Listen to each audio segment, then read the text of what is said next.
Dame i gospodo, pripremite vaša grla i vaše planove. Sljedeći momak koji izlazi na teren, najbolji srpski teniser, najbolji teniser sveta, Novak Đoković!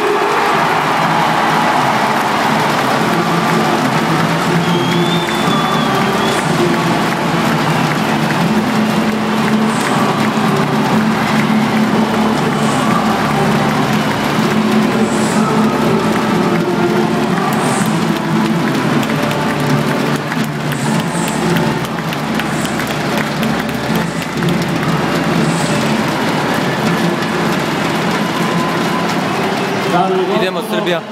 Molim vas da još